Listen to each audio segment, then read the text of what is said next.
we have good humans, we have good character and makeup people in our organization, well, we're going to thrive because they will find a way, they will work together to improve their skill set, to help the team win, and maybe add value in other ways. We talk about being a pro all the time in life and not just when you're having success. Like when you don't have success, you better be a pro, because if you want to move up in the corporate world or move up in the world athletically, you need to make sure you're a professional, and you're a professional in what you do in all aspects. We also told the guys the other day, we don't live on our reputation. We live on our work. Anything you have in life, you have to have a plan. How do you get there? We talk about as a team, our identity is going to be like this. We're going to be competitive. We're going to be professional. We're going to be hardworking. Like we have these pillars. So what is your pillar as a person?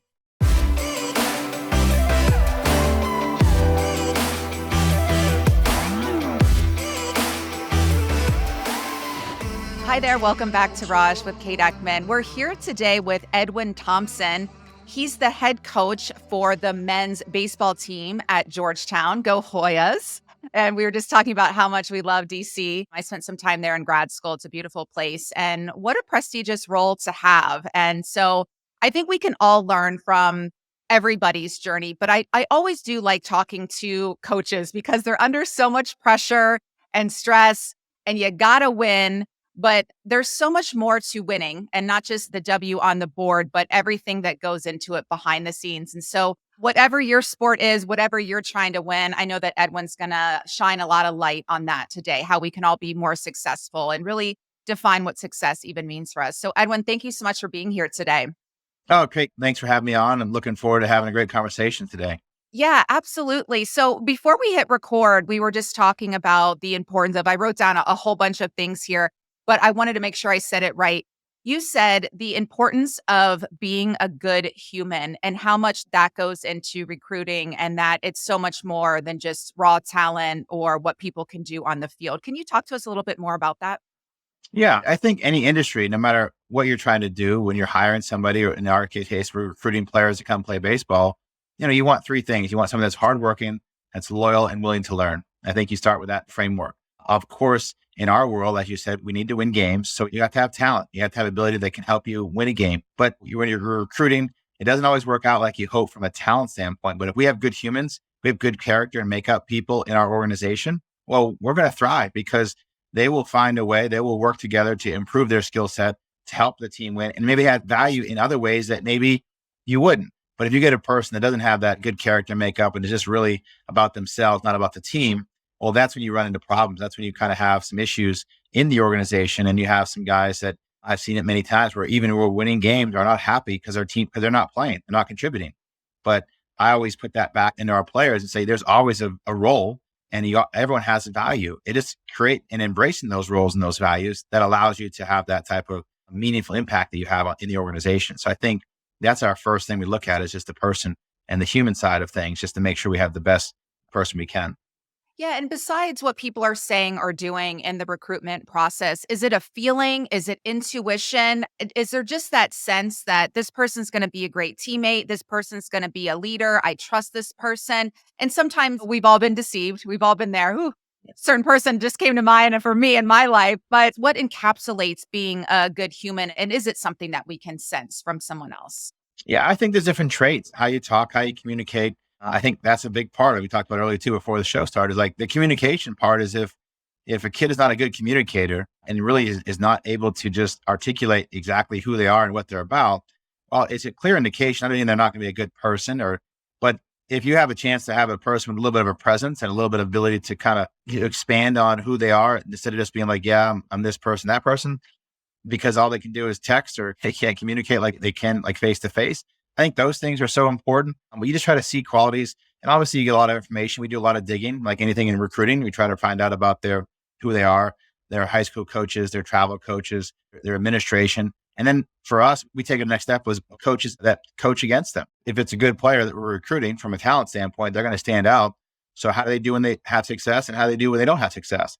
And I think a lot of times when we go watch a game, if a kid that doesn't have success for that day, we find out the most about that kid on that moment versus having a great game, because we can kind of truly see what happens when it gets tough. And that's the reality. It's going to be tough. That's just nature of athletics. So those are some qualities that we try to look for in those moments, and having some failure, just to be able to see that and how they respond.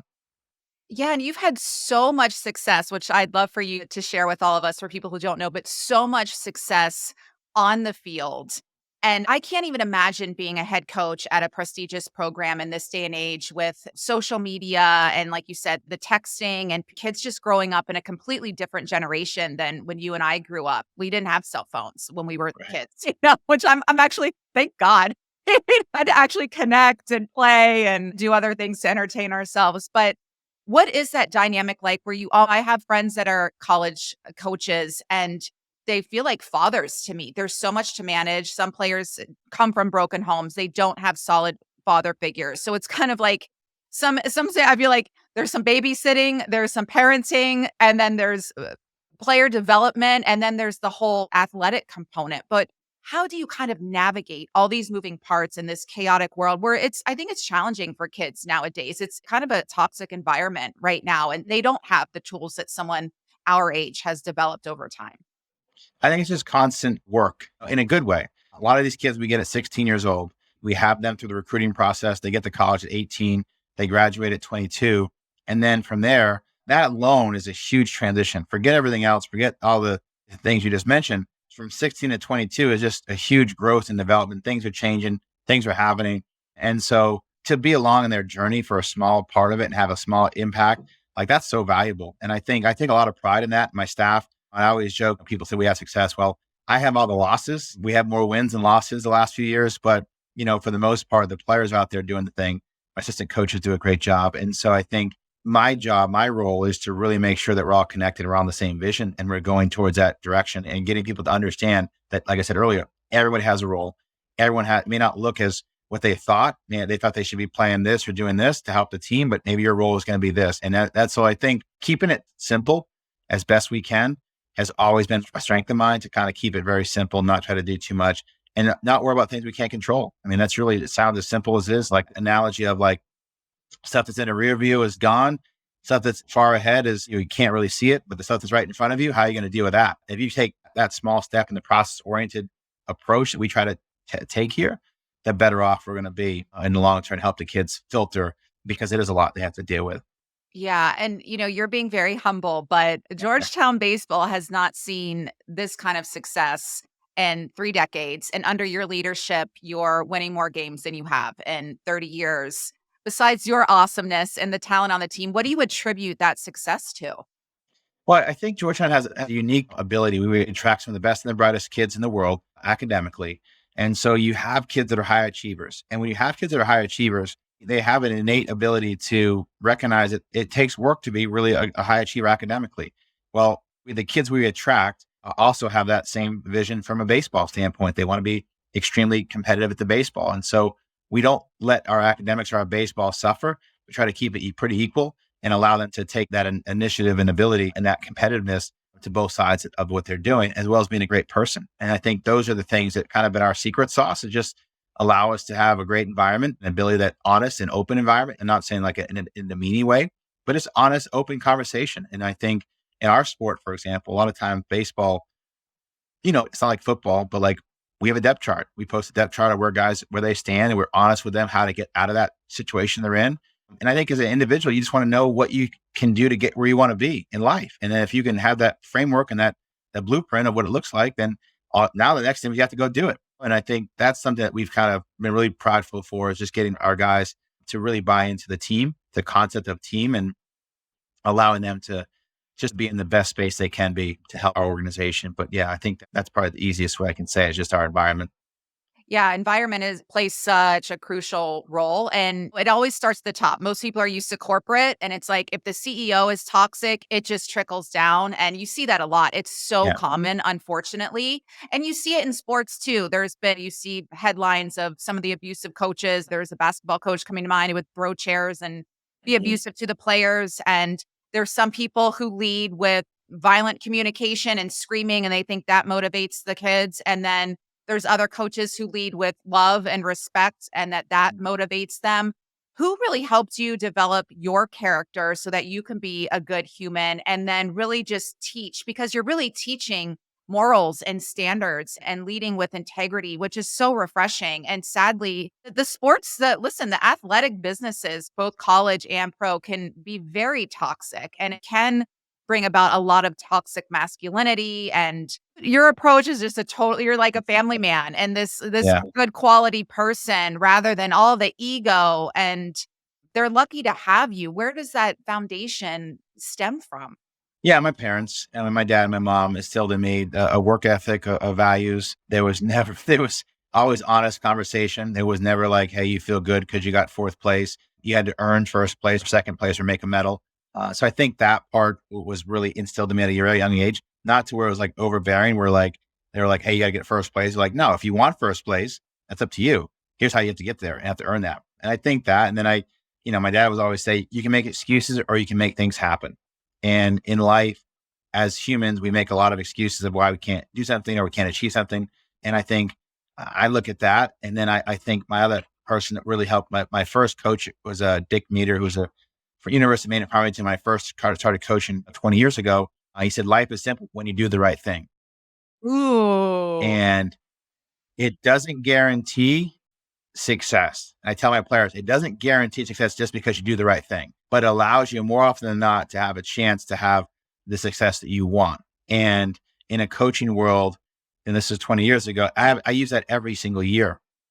And I tell our players to do that, and it just makes your life a little bit easier. It doesn't make it hard. Life's hard. Stuff's still going to come up. But I think just keeping that approach, keeping it the game, and the life, and then school, and not try to cross over has really helped our program. I know, because we try to give them balance, give them some free time, let them take a deep breath. Because if you're just always going, they can't just be 18 to 22-year-old kids. You got to give them that time to kind of have that space to grow. And that's an important process in itself. Yeah, thank you for that. What are your thoughts on mindfulness practices and really training the brain? And for me, even more importantly, really training the heart and the Yeah. emotion. There's so much emotion in athletics, and you see people fly off the handle and lose their cool. I mean, even now I go to this meditation space here in LA, and it has changed my life, even in just the 6 months that I've been going and taking the intentional time to go and train my brain to really reprogram the subconscious and to Yeah. really work on my emotions. And emotional regulation is so important in athletics. But what are your thoughts on that? Because in college, we're learning the math, the science, and all of that, and that's important. But I still don't think enough emphasis is placed on the mental and emotional training. What do you think about all of that? Yeah. I mean, I think you're right on. I mean, we don't have enough time. Unfortunately, NCAA only allows us so much time a week for us to be able to do practices, lifting, meetings, video, film, and then to add something like in our sport, mental game is such a huge part of it. So we try our best to incorporate that into our practices. Or we have a Wednesdays team meetings. We have some classroom time that we try to do and instill just different values that allow you different options to get in your mental space, to get in your own time, to have that time for your spiritual growth, to have that time for your own personal growth, like whatever that is. But at the same time, we only have limited time. So it makes it a little bit harder than we would like, I think, as coaches, but it's so important. I mean, I think the ability to connect and to have a plan and action, I think how to be a good person. I try to show that a lot. For example, we use, if they're at a ballpark with their family someday and a baseball player went past their section of the seats going back to the dugout, cursing or slamming or really making a bad example. I said, what would you tell your children? How would you describe that situation? You put them in a real life situation where if that's you, somebody's in the stands with their kids. So try to connect them to where they can feel that reality of potential situation before it happens.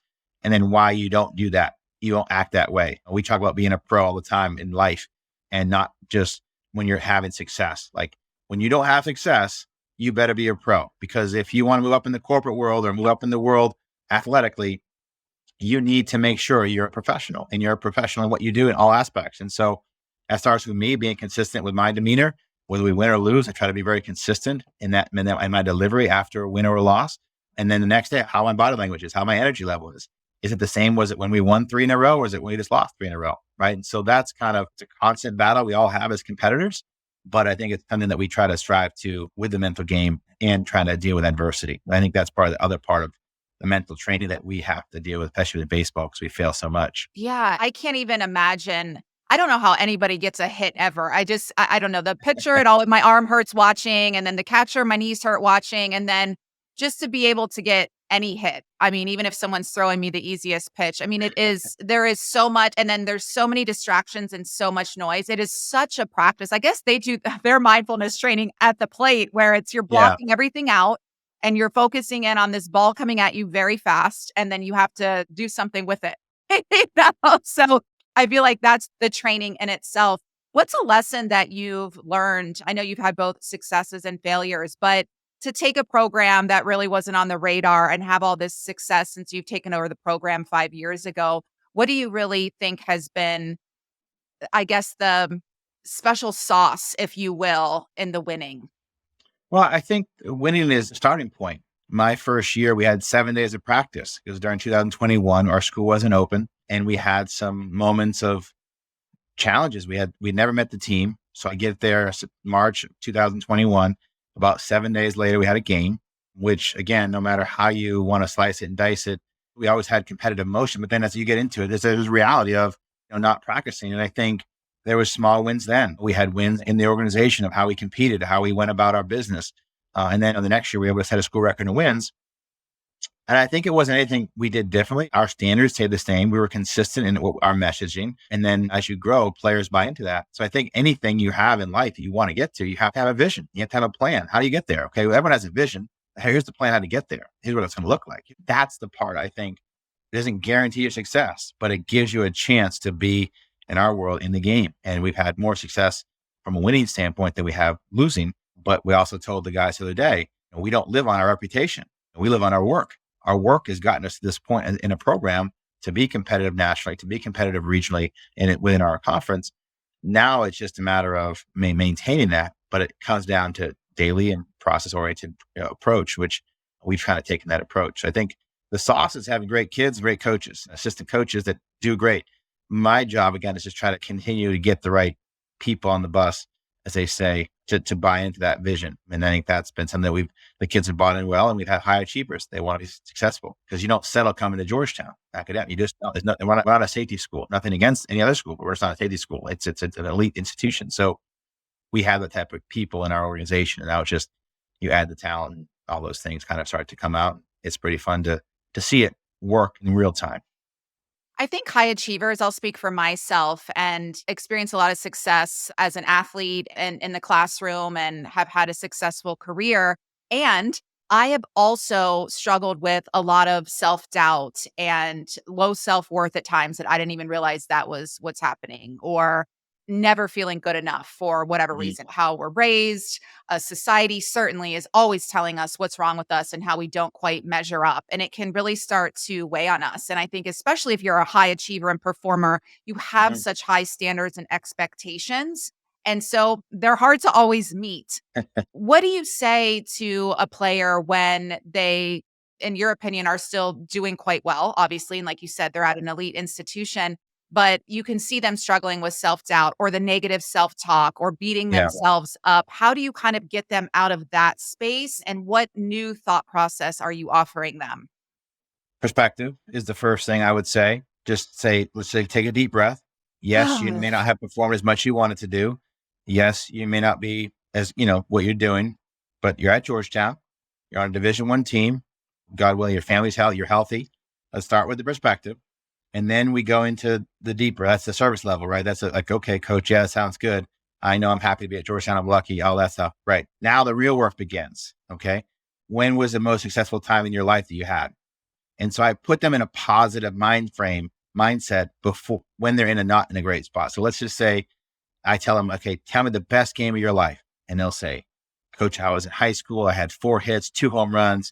I had this. And that instantly gets them in a positive frame of mind. And then from there, okay, what were you feeling? I was feeling free. And they give all these adjectives of how they were feeling, what their emotions were like. I said, okay, so you're capable of doing it, right? And they go, yeah, coach.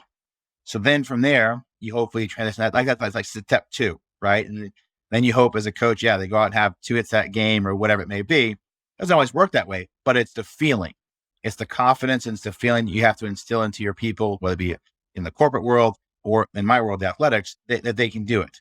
Because if they don't believe that, then that's another issue. Then you have, but I think those are the couple of things that we try to do. I try to do or instill just confidence, just quiet confidence, but then tangible that they can feel in their spirit that, you know what, I am a good player. I just happen to have a couple, not a great game, and my mind can be better. And so just those type, so something simple like that has a lot of positive response from when I do that with the kids. I love that. That's one of my favorite questions I ask as a coach. A different kind of coach is what made you successful in the past. I think when we can tap into that energy, and then me, I think, well, as a swimmer, I was a great teammate. I showed up every day Mhm. on time. I was disciplined. I had Yeah. fun with it, didn't take myself too seriously. And then applying that to your current role, I think is so helpful. And I love that. Just getting that perspective. Sometimes for me, all I need, like from you, if you just said, Kate, you're amazing. Like you still did great. Like Yeah. just even sometimes, and I'm a words of affirmation, love language, but just even someone seeing me and saying like, Kate, it's just, this is part of it. I think when we also accept, I think of when I was a sports reporter in DC and the San Antonio Spurs were there and it was the Tim Duncan era. And Yeah. Tim had, I think, the worst game of his career to the point he got benched. Tim Duncan, he was the league MVP at the time. And I interviewed Manu Ginobili after and was asking about it. And I loved his response and I'll never forget it. He said, I know Tim looks like Superman. He acts like Superman. He plays like Superman. He's not Superman. He's a human. He had a human day and he's allowed to not score 40 points every game. And Right. I think that's what you said. Perspective is so important, but it's also important to have a teammate or a coach have our back rather than, why'd you suck? Because Yeah. when you do that, then you're in your head and you'll probably suck the next game too. Yeah, I think that's such a huge part is just how you deliver a message. It's like in life, like you can either, I always tell our guys, like you can either, that's going to define you or develop you. Right. And so if you have a failure, okay, that is that going to define who you are as a career? Is it your journey? Or is that going to help you develop into something, find a way to overcome whatever it is you're going through? So we always say to define and develop. Those are the things that like we try to stress to our kids, like, hey, you're going to grow from this. Like you will get better from this failure if you are open to getting to where you want to be. And if they are, then they'll have a better, at least perspective going into that. And if they're not, then and then that happens too. They have a lot more work is involved, but that mindset is how we try to approach it. Do you do the team building exercises? It might sound a little woo or a little touchy feely, Yeah. especially when dealing with men's programs, but this is how I want to help change cultures, whether it's sports or corporate or any where it's just more time. I have this vision of everyone just like what we did is just sitting in a circle, cross-legged on the floor and going around and just talking and asking each other questions. And you're right, getting off the phone. And you made an example before we hit record about asking everyone, what's Kendrick Lamar's number one song? And everybody knew. But then it's like, okay, how many siblings does your roommate have? And that was a lot harder for people to answer. So talk to us about what we can do to improve that overall connection and cohesiveness. But first, connecting with ourselves on a deeper level. And I know they're young, but then being able to do it collectively as a team, because I just know that will put more wins on the scoreboard because then you're not just up at the plate for yourself, you're playing for your teammate. You're For playing for sure. the kid who maybe lost a parent or Yeah. the kid who's going through a challenging time or someone who has an illness. You're playing for something so much bigger than yourself. Yeah. The connection is huge. We did that yesterday. We did two truths and a lie. And we did that as a fun game, icebreaker, start our team meeting. And that was fun because they want to talk and we can't text. And I tell guys, you can't text Snap or Graham out on the field. You have to communicate, you have to talk. And the more often that we can get those guys talking about just life and things, the better off. And the mood was so high energy and it was so fun and guys laughed and that moment of 15 minutes doesn't take long to do before we got into our meat and potatoes of our team meeting. It's not hard. It's all intentional. If you have an organization, a team, or whatever, your family, I mean, it's important to make sure you stay connected and not just always on your phone. I think that's the part is put the phone down and talk to the person and have human connection. I've done it to where we've had guys got to stand up and talk about why they got a tattoo.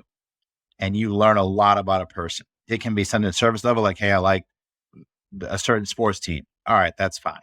But then you dive into the kid that had a date on there, which meant then because his grandmother passed on that day. well, that's and who raised him, and like then you have a deeper level of connection within your team, in your fabric.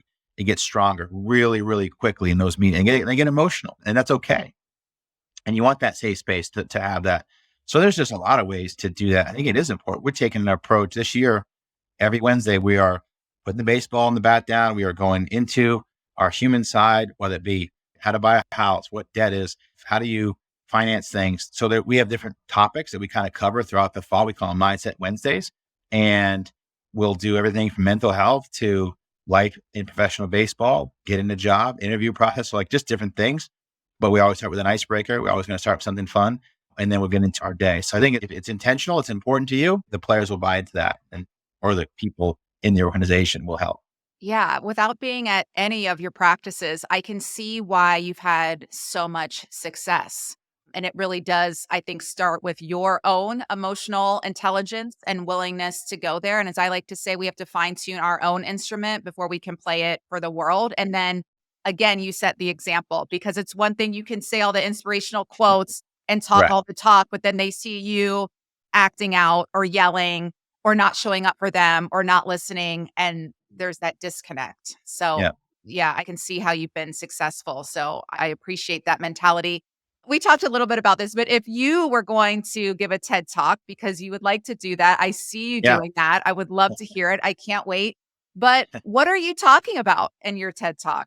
I would have a combination of things that I think I've had success of a builder. I've been known as a builder, and what that looks like and the adversity you have to have that comes with that. I think showing people that you can start from somewhere. Like I'm from a town of 6,000 people in Jay, Maine. I played Division I baseball. I was able to play professional baseball. I've been coaching baseball now for 21 years in college. So like, well, how does that work? And I always tell guys in recruiting, if your life was a movie, what would the title be and why?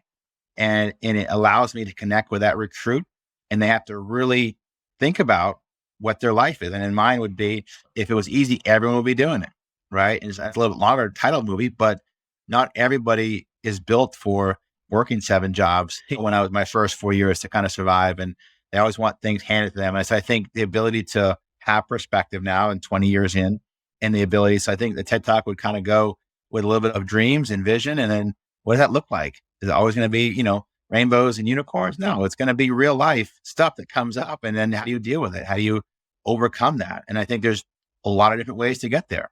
And I think just having a unique perspective in my end is to go and to talk about, how I build a team, how I build an organization. How do we get a team that hasn't won in 34 years, a winning season, to one of the better teams in the country? It happens with a lot of support and a lot of people, but I think those ideas and those values that, like we talked about, I think are ways that I think would resonate with pretty much any organization could utilize some of those teachings or those insights that have helped our organization have some success. Yeah. And, you said if it were easy to do, everyone would be doing it. And I think along those lines, something that I have learned the hard way is the importance of not sharing our goals, our dreams, our vision, or even the big thing or project we're working on with everybody. Maybe when it's done and completed and it's like, here's my book, Yeah. would love for you to order it. Here's my podcast, you should watch it. But I'm finding that when you share certain things, or if you invest a lot in yourself, whether you go to the expensive grad school or you hire the expensive, Hmm. team to support you. And I don't say expensive, but, good people cost good Yeah. money. And Right. I think it's worth it. Just like when people invest in me, you're investing in someone who's done the work and is going to show up at a different level than someone who hasn't. So, Mhm. and you've experienced so much success and doing something that few people do, which is be a professional athlete, coach at a very prestigious university, and have great success there. Did you find that I think a lot of us deal with people and we're surprised by the people who maybe don't support us or the people who aren't happy for our success, but then strangers love you. What is that? And Yeah. have you experienced that? And how did you manage that? No, for sure. I mean, I think there's an old saying my dad would tell me is like, there's a lot of people out in the world that will not believe in you. There's a lot of people in the world that will not think you can do certain things. But if you focus on those people, you're just wasting your time. So focus on the ones that love you and care for you. Like in our world, obviously people can criticize or public figures to some level. And it's like, I heard someone say this, and I can't take credit. It's like, would they be at your funeral? Would the people that are saying these things that are getting you emotionally into it, would they be at your funeral or the people that care and love for you be at your funeral. And like that really resonates, like obviously in the world that I'm in. And we're not like highly in that type of environment, but like there's always people that are going to criticize you. And so like you can't focus on that, focus on the ones that focus on what you do. And I think for me personally, like I had somebody that was in the school system flat out told me that I should not apply to these schools because I'm just going to go work in the mill. And Wow. every and when I first got my professional and playing professional baseball was like not going to ever happen. So when I graduated college and I got a baseball card, I signed it, sent a thank you note, said thank you for motivating me to tell me what I couldn't do. I never lost folks what I believed I can do. And that was something that's never, some people get that wrong a lot of times. I'm going to prove you wrong. No, you're just proving yourself right. Right. And I think if you have that mindset with like how you go about it, there's no stopping where you can do. And I think that's something for me is I just don't worry about people. As long as my boss is happy, my players are happy, my staff, like that's it. Our alums and fans are always going to, hey, you should have bunted here. Or I get that. But like deep down, I think that's kind of how I've approached things. And I think anybody can really take that approach is like just focus on people that love you. And if you can do that, it's harder said than done with social media and things like that. But like at the end of the day, everyone has their opinion. That's fine. As long as you believe in what you're doing and you're passionate about how you're going about it, that's the most important part. Yeah, thank you for that. And you talk a lot about perspective, and you have a perspective that I've never had or will have. And as a Caucasian woman, Mhm. and you are not a Caucasian man, Yeah. and you're one of the few, I'd love, you know the stat better than I do, but one of the few African American head coaches. And first of all, how do you feel about that? And then what does that mean for you?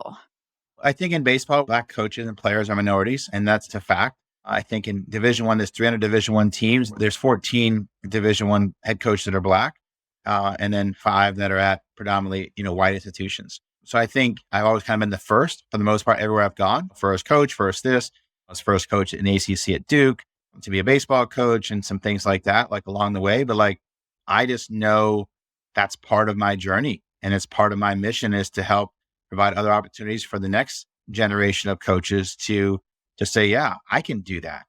Cause I didn't have necessarily that. I had some great people to look at, but like now there's some more assistant coaches. Obviously we have a very diverse team. I want our team to mirror our university. We have females, we have Asians, we have Latins, we have everyone at Black, we have everyone in between in our organization. But I take a lot of pride. I'm very outspoken about that. If opportunities are not provided, like you need to continue to work to get those opportunities, but no one's going to give you anything. No matter what you look like, you got to be qualified once you get into that room to go do the job at a high level. And I think that's something that I wish more, ADs and coaches out there would hire people that don't look like them. But unfortunately, sometimes is you're comfortable with who you're comfortable with. But I know I can control what I do. And I mentor 20 to 30 young African American coaches and non-coaches as well. So that's my mission. And so I'm doing my part, and I take a lot of pride in doing what people said I can't do. And that's okay. But I've always believed in myself. I always bet on myself. My dad said, bet on yourself. My mom, bet on yourself in life. You're going to be just fine. And I think that no matter what industry you're going to be in, if you can bet on yourself, you're going to have a chance, and you work ethic and desire, passion, all those things. But like, that's what it comes down to. So yeah, I'm very aware and very prideful of those statistics. And I'm hoping to grow those numbers in myself and helping others get opportunities. Yeah, are you comfortable and do you like talking about the race component of it, or would you rather people not bring it up? For me, I think it's everything you just said. It's great because you talk about it and then you can help bring about even more diversity. And I love what you said too, but it's not just about that. You have to be qualified for the job and work for it. So, do you like having this conversation and discussion? Would you rather not? And how do you feel about the whole race conversation? Because it can be loaded at times, it can be Yeah. triggering, but it can also be such a great place of transformation and growth. Well, I embrace it. I think, listen, is information. Like I had a coach recently called me up and said, hey, I want to recruit more. I see I have a diverse roster. How do you do that? That's a huge win for me. And that one coach will help them. And then maybe another coach will help them. And so like those things are important to embrace. Our society sometimes shies away from it. I just embrace it. Like we are humans. We're all humans. Like at the end of the day, we may look different. We may have different hair, different background, all those things. But at the end of the day, we're all humans. And that's what we're all here to do, to be the best humans we can be. And I think providing a light maybe for some young coaches to be like, I can coach at a Division I school. I can do those type of things. And I started off Division III for 6 years. And I was look around, there wasn't anybody even close to looking like me. Now Wow. there's more opportunities, there's more coaches and more players in certain aspects. So it's like anything. I don't shy away from that. People want to talk about it. I'm here. I've talked about it on MLB Network. I've talked about it in newspapers, USA Today, to New York Times, to different things of that nature. I think it's important to have that information out there. People are like, wow, only 13 Division I coaches are Black. Like, that's kind of concerning, when you think about it. Out of 300, well, wait a second. Well, no wonder there may not be as many Black players playing. So there's a lot of factors into like different things. We could have a whole talk about it, race, but like for me, I just always embraced. I know who I am. I know what I'm about. I know that we're going to provide a great experience. We're going to be competitive at what we do. We've had some success. Guys have done really well. And I think that's something that race gets taken out when you just have the person. And this is what we are, the standards and the values that I feel like I try to instill to my players. Wow. 13 out of 300 Black Mm-hmm. coaches in 2024. Wow. Yeah. Does that make you mad or does it inspire you? How does that, because it's not personal, but I could imagine would feel a little personal. Yeah. Well, there's a level. I mean, the problem is the hiring cycle went through this year, and it might be 14. I made no more than 15. I know that. And we've lost a couple guys. It's frustrating. I think when you try to promote the game and try to see how beautiful the game is, and you have a small group of people that don't even have a chance to get opportunities to be head coaches, I'm saying. And those are difficult things. We try to work as best we can to help promote that. So I think you can't take it personal. It's just you try to create change in your own way. And I think whether it be helping, like I said, mentoring young coaches to help get opportunities for jobs in their own world, in their own space, help my staff who's diverse, help them grow. And then just ultimately the part of this business is results-oriented businesses keep winning. And the more you keep winning, other ADs, other head coaches will kind of say, hey, they're winning with a diverse roster and diverse coaching staff. Maybe I should. And if they're not winning, and even if they are winning, they want to have opportunities. So I kind of want to just embrace and just kind of move forward, but I don't take it personal because I'm not in that space to have negative thoughts. I try to stay clear in mind and best we can. It's not perfect. It's never going to be, I don't think it's going to be perfect. We're not perfect as a society, but we can make it better, and I think that's the steps I try to focus on versus the one that I can't control. Yeah. How can parents or coaches help teach young people, their kids, their players even more to focus on an identity that is really independent of even the results that we're achieving or even being, I mean, our race and our heritage is definitely a huge part of our identity, but to not let certain things own us or certain things that are associated with that race, for instance, to define us in any way. You've really managed to have this solid identity that's not based on one thing. And there's not, I can just feel there's not any bitterness or resentment. You're not by that statistic. It's more of just like, okay, well, we've got some work to do here and I'm happy to lead the charge. But I think especially working with young kids who are really trying to figure out who they are. Some people, I mean, there's people who are 80 years old who still don't know who they are, Yeah. independent of their job title, something like that. How can we help young people really develop a solid identity that's based on solid footing and foundation rather than all these kind of superficial qualities or characteristics? Yeah, I think it goes come back to conversation. I think conversation, talking to them, allowing them to have space to talk and ask, who are you? What is your identity? What are you about? We talk about as a team, our identity is going to be like this. We're going to be competitive. We're going to be professional. We're going to be hardworking. Like we have these pillars. So what is your pillar as a person? And I always say, like, what can you get better at? And I challenge our kids. Okay. I always say like, hey, if you could get better at one thing you want to get better at academically, socially, and then baseball. Like, what are things you want to improve on? What are your limitations right now? Where do you want to improve? And so over that course of that development, over the 3-4 years we have the kids, well, that's where you kind of feel like by the end, they know who they are. They know what that process looks like. And that's where I think college is such a beautiful time because, yeah, there's a lot of misconception. Like you don't need to go to college, but there's so many things of a value to understand who you are as a person. I mean, maybe there might be some things you may learn or you don't need to know, but like, understanding who you are is the most valuable thing you can have by the time you graduate. And I think, yes, you have a degree, but if you know who you are going to that world, like it won't change too much. It's going to be hard, but at least you have like you said, the footing part of it. So I think for me, I've always tried to establish that personally, but also with the players, just believing in what they do and what they want to become, and don't let anybody tell you differently. Yeah, and you're a shining example of that. When you look back at your life and career thus far, what are you Mhm. most proud of?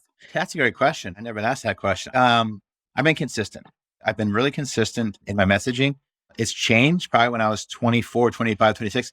My messaging was probably not heard as much as it is now with the kids because I probably wasn't the most positive and just nature of, oh, my coach, that's how my coach talked to us. Where now I have an 8-year-old daughter. And so like, I don't cuss and berate at my daughter. I don't cuss and berate at my players. And so I think, like you said, delivery, timing, understanding the kids in a relationship, meaningful relationship, and knowing all about who they are and what makes them tick. I can pull a kid aside and say, hey, listen, you told me when I was recruiting you're going to do X, Y, and Z. Right now, you're not doing anything. So what's going on? So just that part of it, I think I've been consistent in that area. And I think I've been able to help a lot of people that may not be traditionally in the game of baseball. I know that I have a lot of people in professional baseball that have played for me. And my mission when I started coaching was impact young people. And I feel that each year I get to impact young people. And so like, that's been my success. Wins and losses will come, but like the success part is when the kid calls and, hey, coach, I'm getting married. I'm having a child. I have this job interview. Can you help me? I need a reference for like, that's like, I'm doing what my mission was just when I started this thing and 20 years ago. And I'm able to continue to do that, and we'll see how long I do it. But at least I'm fortunate to be in the situation I am, and I'm blessed in that perspective. Oh, I love that. Thank you so much. Consistency. I feel like that's so much of everything. But that's often the hardest part. It's like you can do that great thing maybe Monday, Tuesday, and then Wednesday, you still doing it? Or do you still do it next week, next Right. year, in 4 years? So to have that longevity. For anyone listening right now who's going about their day or evening and wants to win at the game of life, any final thoughts, coach, to motivate or encourage them? I think just keep going. I think that's the key, no matter where you're at in your journey in life, and whether you're in your own in organization, you want to improve. It's like you just got to have a plan. Put the plan down, write it down, put it on the board. Growing up, I'm from Maine. I wanted to play professional baseball, and I had a picture of a person on a field in Florida, and I looked at it every morning. And I had a sign I wrote on there that said, "Hey, while you're in shoveling snow, I'm out on a baseball field." Right, and it's just something for me.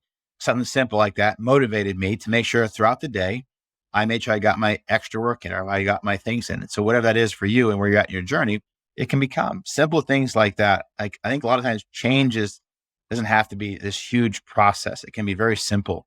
And I've learned even my own personal challenges, things I want to do is like a simple change here and change is going to be good. And it's necessary at times. And so I think the more people can do that, just keep pushing and keep moving forward, but then keep getting yourself around the people that have had success is the other part of it too, I think is important. And then just having fun while you're doing it, because you got one life and might as well enjoy it. And so just do the best you can with what you have to work with, but don't make excuses. Keep moving forward. Oh, Coach Thompson, I'm feeling good. I'm ready to keep taking on the day. I can see why you've been so successful and that you prove my theory that it really is an inside job and taking the time to develop these inner characteristics so that you can really shine in the external Yeah. world.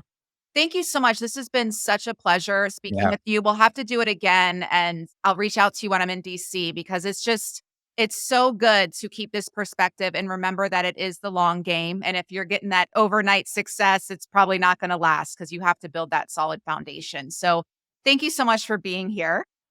Thank you so much for having me, and I appreciate and love that. Anytime you're in DC, let me know. We'll meet up, but anytime I have you back on, love that. Love to jump on. It's a great conversation. Yeah, it was so fun. Thank you so much. And thank you so much for being here today. We'll see you right back here next time on Raj. Have a great one. Bye, everybody.